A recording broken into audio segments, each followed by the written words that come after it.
Jenn here from SampleJenn.com. In this video, I'm going to show you one of my favorite new products, Simply Pressed Clay.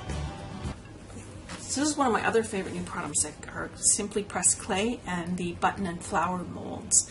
And they're a great price. It's $9.95 and you get the 2 molds, and if you want the clay, it's $8.95. So let me just show you a few things made with that, and then I'll show you how to actually use them. There's another little accent on there, and one on here, and accents in the middle of the flowers. This one's sweet, just on the edge of the dress like that. So the way this works, the clay comes in a resealable bag. So I'm just going to pull a little bit of the white clay out and work it. It is very similar to like a kid's clay, it's just obviously a higher quality. And what you do is you just stick it into the mold. I just like to do little bits at a time,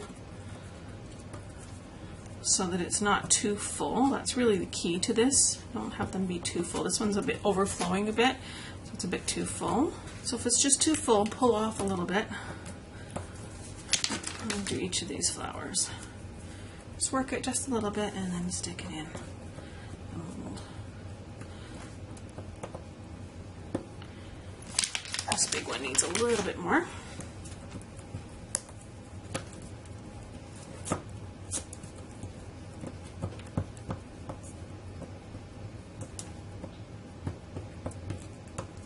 And this one's overflowing a bit too, so I'm going to pinch a little bit of it off.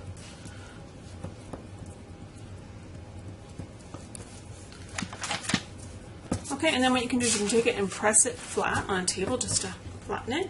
And then what you want to do is you want to wait a few minutes, or what we can do is even pop it in the freezer and it'll pop out really nicely. For the button mold, you really need to do that because they don't come out as easily. There's all these little wee bits and they need to be in the freezer. So I've got one that's been sitting here for a couple minutes, so I'm just going to show you. It just pops out like that and you have these very pretty flowers.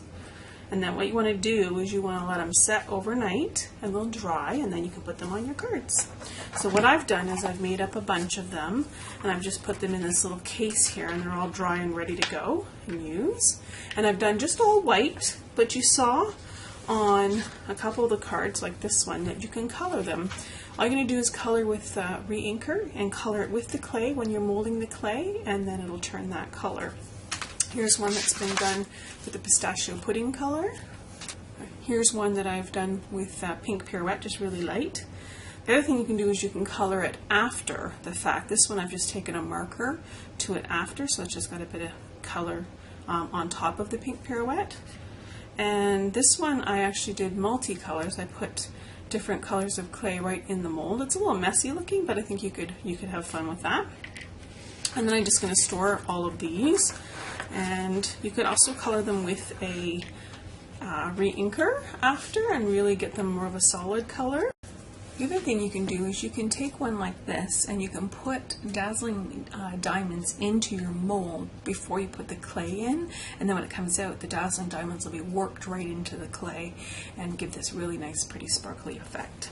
On this one here, there's a pearl that's actually nested in there, so you'd want to put that in there before the clay dries. Now, one thing you need to know about this is when they dry, they're really nice and light and foamy, but they don't tend to stick with regular adhesive, so I use this. It's a multi-purpose liquid glue that we sell from Stampin' Up, and it will just come out as a white glue, and just use that to stick that on your projects, and then the clay will stick nicely. Thanks for watching. I hope you have fun playing with your clay.